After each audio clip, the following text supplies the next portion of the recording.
Shri Venkateswara gold తాకట్టులో ఉన్న మీ బంగారాన్ని విడిపించి కొనబడును.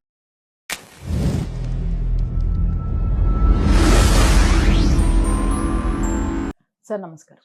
శ్రీమాత్రే నమః. సార్ కొంతమంది పూజలు పునస్కారాలు చేస్తూ చేయాల్సిన పనులన్నీ చేసేస్తుంటారు. అవును. లేదు అసలు ఇవన్నీ మేము అంతగా పాటించము అని ధర్మబద్ధంగా, అంటే మేము ఎవరికి ఏమి ఏ హాని చేయకుండా కొంతమంది బతికేస్తూ ఉంటారు. అవునండి, అవును. ఈ రెండిట్లో మరి ఎవరు గొప్ప అంటారు, లేకపోతే ఎవరికి ఎక్కువ ఫలితం ఉంటుందంటారు? చాలా మంచి ప్రశ్న వేశారండి. ఇది సింపుల్ గానే చెప్పొచ్చు, దీనికి కొంచెం లెంతీ కూడా ఉంటుంది. ఓకే. ఫస్ట్ ఈ రెండిట్లో ఏది గొప్పది అంటే ధర్మబద్ధంగా బ్రతకడమే గొప్పది, అందులో ఎటువంటి సందేహం లేదు. మీరు పూజలు పునస్కారాలు చేస్తూ ఎక్కడ ధర్మబద్ధంగా బ్రతకపోతే దేవుడు మెచ్చడు. మరి పూజలు చేయకూడదా అంటే పూజలు చేయాలి. అంటే ఎలా అంటే చెప్తాను చూడండి. ఇప్పుడు తల్లి ఉంది, తల్లిని తల్లి కాళ్ళకి నమస్కారం చేసుకున్నాం. అంటే తల్లి అనే ఒక గౌరవంతో, ప్రేమతో, తల్లి పెద్దది కదా, తల్లి ఆశీర్వచనం తీసుకోవాలని కాళ్ళకి నమస్కారం చేసుకున్నాం. అలాగే తల్లికి అంటే మనం ఆవిడ ఏజ్ అయిపోయింది, ఆవిడ టేక్ కేర్ అంతా మనం చూసుకుంటున్నాం అనుకోండి, అది బాధ్యత, అది ధర్మం. ఇప్పుడు తల్లికి కాళ్ళకి నమస్కారం చేసుకోవడం గొప్పదా, లేకపోతే తల్లిని అంతా గొప్పగా చూసుకోవడం మంచిదా అంటే ధర్మబద్ధంగా చూసుకోవడమే కరెక్ట్. మరి నమస్కారం ఎందుకు చేస్తున్నాం అంటే తల్లిని మనం గౌరవిస్తున్నాము. అలాగే ఇక్కడ ఏంటంటే పూజ అనేటువంటిది ఏంటంటే రుణము తీర్చుకోవడం, దేవతా రుణానికి కృతజ్ఞత చెప్పడం. ఇప్పుడు మీకు ఎవరో ఏదో మంచి చేశారు, మీరు వెంటనే వాళ్ళకి థ్యాంక్స్ చెప్తారు. కాదంటే నేను థ్యాంక్స్ చెప్పను, నా మనసులో పెట్టుకుంటాను, వాళ్ళు మంచి వాళ్ళు, నా అమ్మాయి మంచిదని మనసులో పెట్టుకుంటా, బయటకు మాత్రం నేను థ్యాంక్స్ చెప్పనంటే అది కరెక్ట్ కాదు. తర్పణాలు వదులుతాం మనం పూజ అయిన తర్వాత. ఎట్లాగా ఋషికి, దేవతలకి, సప్త ఋషులకి, దివ్య మనుష్యులకి, అగ్నిదేవుడికి, పితృదేవతలకని ఇలా 4 రకాల తర్పణాలు వదులుతారు. ఎందుకు వదులుతున్నాము అంటే అసలు దేవుడికి పూజ ఎందుకు చేయాలి అంటే మన గ్రాటిట్యూడ్ తెలుపుకోవడం. ఇప్పుడు మీరు ఒక చిన్న వ్యక్తి ఎవరైనా ఏదైనా మీకు ఆఫీస్లో ఏదో హెల్ప్ చేస్తే థ్యాంక్స్ అంటాం. ఎందుకు చెప్తున్నాము? మనసులో పెట్టుకోవచ్చు కదా, అంటే ఒక గ్రాటిట్యూడ్ తెలపడం, అది నువ్వు నాకు ఇది చేసావు కదా థ్యాంక్స్ అని చెప్పడం.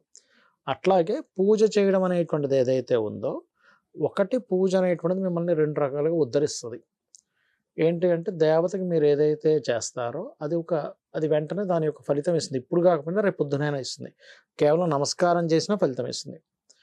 అది గ్రాటిట్యూడ్తో చేయాలి. మరి మీరు దీనికంటే గొప్పది ధర్మబద్ధంగా బ్రతకడం గొప్పది అన్నారు కదా అంటే ఇక్కడ ఏంటంటే శివుడు లేకపోతే అమ్మవారు, అంటే శివుడి యొక్క శక్తి అమ్మవారు. ఈ శివుడు అంటే ఎవరంటే విశ్వం మొత్తం నిండినటువంటి ఒక ఏదైతే మనకు కనిపిస్తుందో, విశ్వం మొత్తం కనిపిస్తుందో అదంతా శివుడే, అతని కాందంటూ లేదు.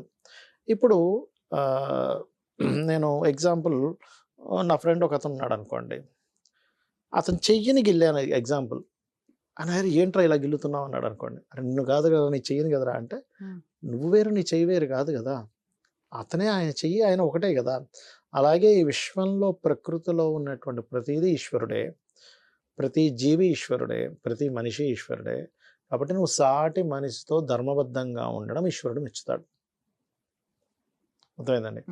అధర్మబద్ధంగా ఉంటూ అవతల వాడిని ఇబ్బంది పెడుతూ, అవతల వాడిని ఏదో హింస పెడుతూ, వాడిని ఇంకోటి ఏదో టార్చర్ పెడుతూ, వాడిని ఏదో ఒక మ్యానిపులేట్ చేయాలనేటువంటి ఒక దాంతో ఉంటూ నువ్వు ఒక పక్క పూజ చేసుకుంటే మెచ్చడు.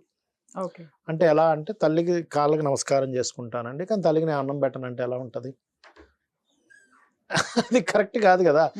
కేవలం దండం పెట్టుకుంటే ఏం లాభం? నువ్వు తల్లికి ఫుడ్ పెట్టవు, తల్లికి ఏమి ఆలనా పాలనా చూడవు, ఆవిడికి మెడిసిన్స్ ఏం కావాలో చూడట్లేదు, ఆవిడని ప్రేమగా పలకరించట్లేదు, ఇవి ఏమీ లేదు. కేవలం దండం పెట్టుకుంటే ఎలాగో దేవుని పూజ చేస్తూ ఏమి ధర్మబద్ధంగా ఉంటే అంతా అలాగే.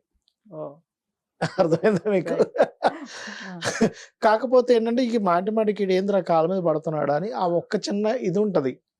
కానీ మిగతా ఈ మైనస్లు దేనికి దానికేనండి. ఇప్పుడు మనం ఇక్కడ ఏముంటుందంటే, మనం పూజ చేస్తూ, ఒక హోమం చేస్తూ, ఒక వ్రతం చేస్తున్నటువంటి ఫలితం ఆ 5% ఫలితం వస్తుంది. ఇక్కడ మనం ఏదైతే అధర్మంగా అవతల వాళ్ళని ఇబ్బంది పెడుతూ, దోచుకుంటూ, లేకపోతే అవతల వాళ్ళని ఇబ్బంది పెట్టే ఈ 95% ఇదే వస్తుంది. ఇప్పుడు చూడండి, మనకి ఒక ఎగ్జామ్ రాసినప్పుడు వాడు హ్యాండ్ రైటింగ్ ఒక 5 మార్కులు వేస్తాడు. కరెక్ట్ కదా? లేదా మంచిగా చక్కగా రాసినందుకు 5 మార్కులు వేస్తాడు. మళ్ళీ నువ్వు తప్పులు రాసినందుకు ఆ మార్కులు పోతాయి. ఇది అంతే same. Right. Thank you so much. శ్రీమాత్రే నమః.